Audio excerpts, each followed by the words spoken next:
ജയരേഷ്. പേര് ജയരീഷ്. അതെന്താ അങ്ങനെ ഒരു പേര്? അച്ഛൻ്റെ അമ്മയുടെ പേരുകൾ കുട്ടി യോജിപ്പിച്ചിട്ടതാണോ? ചെറിയൊരു ബന്ധമുണ്ട്. ബന്ധം വേണമല്ലോ. അതെ, പേരുകൊണ്ട് അങ്ങനെ അങ്ങോട്ടും ഇങ്ങോട്ടും ആടിയതാണ്. ശരി, അപ്പൊ ഇന്ന് എന്താണ് പെർഫോം ചെയ്യാൻ പോകുന്നത്? ഇന്ന് സ്പോട്ട് അപ്പ് ഉണ്ട്, പിന്നെ 2 താരങ്ങൾക്ക് ഇമിറ്റേഷൻ. അപ്പൊ നമുക്ക് ആദ്യം വോയിസ് കേട്ടാലോ? വോയിസ് വിടുമ്പോ ഓക്കെ, കേൾക്കാം. ആരുടെയൊക്കെ വോയിസ് എടുക്കുന്നത്? ഞാൻ ബാലേന്ദ്രമേനോൻ സാറിന്റെ ഒരു ലൈവ് വോയിസ്. അദ്ദേഹം ഒരു ഇന്റർവ്യൂവിൽ പറഞ്ഞ ഒരു ഡയലോഗാണ്. ഒരു മുളക് ഇങ്ങനെ കയ്യിലെടുത്തിട്ട് പറയുന്ന ഒരു മുളക് ഇങ്ങനെ എടുത്തിട്ട് അതിനെ പറ്റി ഒരു കഥയല്ല, ജീവിതവുമായിട്ട് ബന്ധപ്പെട്ട ഒരു സംഭവം പറഞ്ഞതുണ്ട്. ഇത് ഒരു മുളക, നമ്മളിതിനെ മുളകെന്ന് വിളിക്കും. കുട്ടിക്കാലം മുതലേ എനിക്ക് മധുരത്തേക്കാൾ ഇഷ്ടം നല്ല എരിവ.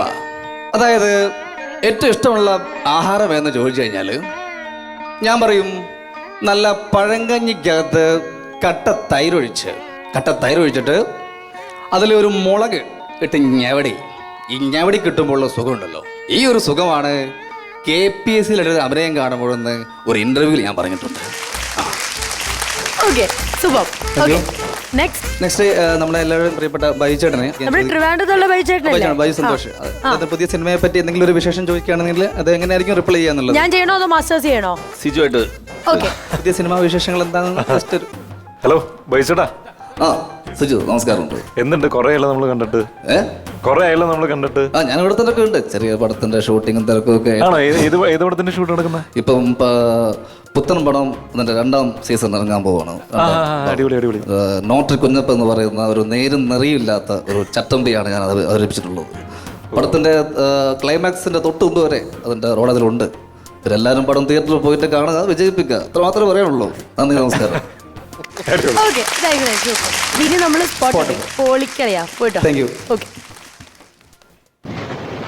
അകത്തിട്ട് കൊല്ലേണ്ടതായിരുന്നു. അന്നപൂർണേശ്വരി കുടികൊള്ളുന്ന തറവാടായത്. അവിടെ രക്തം വീണാൽ അന്നപൂർണേശ്വരി രുദ്രകാളിയായി ഭാവം മാറും.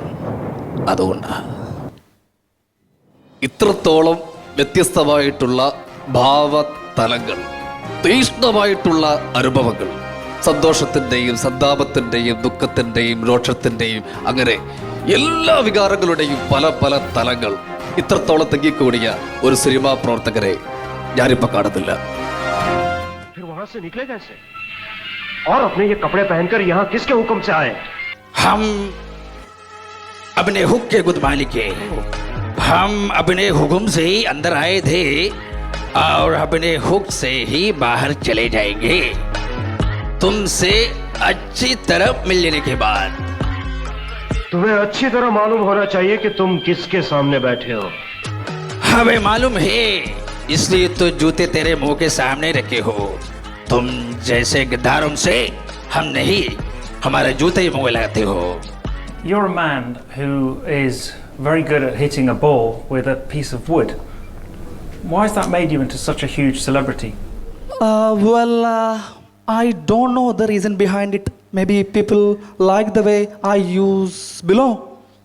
കുഞ്ഞാലി മരിക്കാർ എന്ന് പറയുന്ന മോഹൻലാൽ നായകനായ അദ്ദേഹം നിർമ്മിക്കുന്ന പ്രിയദർശൻ സംവിധാനം ചെയ്യുന്ന ഈ പടത്തിൽ ഒരു ഭാഗവാക്കാകാൻ സാധിച്ചതിന് വലിയ സന്തോഷമുണ്ട്. മഹാഭാഗ്യമായിട്ട് കണക്കാക്കുകയാണ്. കാരണം ഈ സിനിമ മലയാള ചരിത്രത്തിൻ്റെ തന്നെ ഒരു ഏടുകളിൽ വലിയ സ്ഥാനം പിടിക്കാൻ പോകുന്ന ഒന്നാണ്. മലയാളത്തിലെ തന്നെ ഒരു ചരിത്ര സംഭവമാണ് സിനിമയാക്കാൻ പോകുന്നത് കുഞ്ഞാലി മരിക്കാർ. ഇത് വലിയൊരു പ്രൊജക്റ്റിട്ടാണ് നിർമ്മിച്ചിട്ടുള്ളത്. വണ്ടിക്ക് മാത്രമല്ല സാറ്, നടക്കാൻ കൂടിയല്ല സാറ് റോഡ്.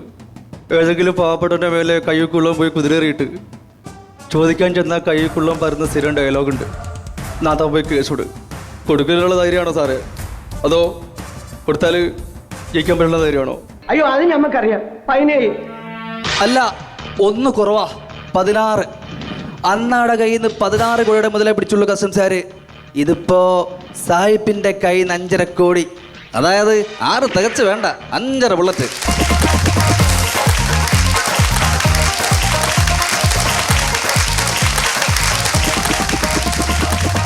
ലാസ്റ്റ് വീഡിയോയിൽ 2 വോയിസ് എടുത്തിട്ടില്ലായിരുന്നോ? എടുത്തില്ലേ? ഒന്ന് രതീഷ് സാറിന്റെ വോയിസ്, ബൈചേട്ടന്റെ എടുത്തു. അടിപൊളിയായിരുന്നു കേട്ടോ. ഞാൻ ഒരു മിനിറ്റ് കൺഫ്യൂസ്ഡ് ആയിപ്പോയി രണ്ടുപേരുടെ എടുത്തോ എന്നുള്ളത്.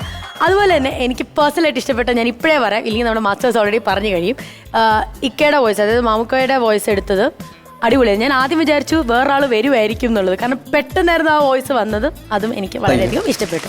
ശരി, ഇക്ക നന്നായിരുന്നു കേട്ടോ. Thank you.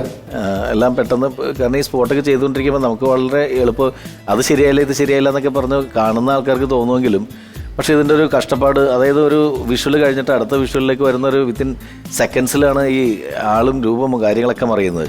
അപ്പോൾ ആ വോയിസ് പെട്ടെന്ന് ജഡ്ജ് ചെയ്ത് നമ്മളത് നമ്മുടെ തൊണ്ട കൊണ്ട് തന്നെ ചെയ്യണ്ടേ. അപ്പോൾ അത് വലിയൊരു കഴിവാണ്. അത് അത്തരത്തിലുള്ള കഴിവുകൾ ഭാവിയിലേക്ക് നിങ്ങൾക്ക് ഉപകരിക്കുന്നത്, നിങ്ങൾക്ക് നിങ്ങളുടേതായ ശബ്ദങ്ങൾ എപ്പോഴെങ്കിലും കൊടുക്കേണ്ട ഒരു ഭാഗ്യം ലഭിക്കുകയാണെങ്കിൽ ആ സമയത്ത് ഇത്തരത്തിലുള്ള ഈ പ്രാക്ടീസൊക്കെ ഭയങ്കരമായിട്ട് ഗുണം ചെയ്യും. Okay, thank you so much. Pakru ചേട്ടാ. ജയരേഷ് ഉഗ്രൻ, നന്നായിട്ട് ചെയ്തു. Thank you. എനിക്ക് ഈ മാസ്റ്റർ പീസായിട്ട് തോന്നിയത് ബൈജു ചേട്ടൻ്റെ വോയിസ്. അത് എവിടെ കണ്ടാലും ഏതെല്ലാം തരത്തിൽ വന്നാലും ജയരേഷ് പൊളിക്കും. വളരെ കോൺഫിഡൻ്റ് ആയിട്ട് തന്നെ ചെയ്യുന്ന ഒരു താരമായിട്ട് അത് തോന്നി. ഒരുപാട് ഇഷ്ടമുള്ള നമ്മൾ ആ ഹിന്ദി ആർട്ടിസ്റ്റ് രാജ്കുമാർ സാറ്, കാരണം ഈ കുട്ടിക്കാലത്തൊക്കെ ദൂരദർശനിൽ ഹിന്ദി സിനിമ കാണുന്ന സമയത്ത് അദ്ദേഹത്തിൻ്റെ ഒരുപാട് സിനിമകൾ കണ്ടിട്ടുണ്ട്. എനിക്ക് തോന്നുന്നു ഒരുപാട് കാലത്തിന് ശേഷമാണ് ഒരു മിമിക്രി ആർട്ടിസ്റ്റ് അദ്ദേഹത്തെ സ്പോട്ട് ഡബ് ചെയ്യുന്നത്. എനിക്ക് തോന്നുന്നത് അങ്ങനെ നമ്മുടെ ഈ മിമിക്രി സ്പോട്ട് ഡബ് സെഗ്മെൻ്റ് അങ്ങനെ വരട്ടെ. ഒരുപാട് വ്യത്യസ്തരായിട്ടുള്ള താരങ്ങളെ അനുകരിക്കുമ്പോഴാണ് പ്രേക്ഷകർക്ക് അതൊരു ഒന്നുകൂടി കൗതുകമാകുന്നത്. അപ്പോൾ അത്തരത്തിൽ നോക്കുമ്പോൾ ജയറേഷ് 100-ൽ 100 ഓൾ ദ ബെസ്റ്റ്. ഒരുപാട് സന്തോഷം. Okay, thank you. ചേട്ടാ. ഉഗ്രനായിരുന്നു. ഞാനിങ്ങനെ നോക്കിയായിരുന്നു, അതായത് ഇവിടുന്ന് സ്പോട്ട് ഡബ് ചെയ്യുന്ന തന്നെയാണോ സ്ക്രീനിൽ നിന്ന് ആക്ച്വൽ വോയിസ് തന്നെയാണോ വരുന്നതെന്നുള്ളത് ഞാനിങ്ങനെ നോക്കിക്കൊണ്ടിരിക്കുകയാണ്. ഒരുപാട് സന്തോഷം. പിന്നെ ചാക്കോച്ചൻ തന്നെ ഈ എന്നാ താൻ കേസ് കൊടുന്ന സിനിമയിൽ പുള്ളി തന്നെ പുള്ളിയുടെ വോയിസ് മാറ്റി പിടിച്ചിട്ടിരിക്കുന്നത്. അത് തന്നെ മാറ്റി സമയത്ത് ഇവിടെ ഇങ്ങനെ കോടി പോയിട്ടേക്ക് ഇങ്ങനെ പിടിച്ചപ്പോഴേ എല്ലാം നല്ല ബ്യൂട്ടിഫുൾ ആയിട്ടൊന്നുണ്ട്. ഉഗ്രനുണ്ട്, നന്നായിട്ടുണ്ട്, നല്ല കഴിവുണ്ട്. ഇനിയും നല്ല നല്ല ഒരുപാട് നല്ല ആർട്ടിസ്റ്റുകളെ സ്പോട്ട് ഡബിങ്ങും അല്ലെങ്കിൽ വോയിസസ് ഒക്കെ എടുത്തിട്ട് മുമ്പിൽ വരാൻ സാധിക്കട്ടെ. All the best. അടിപൊളിയാവട്ടെ. Thank you very much.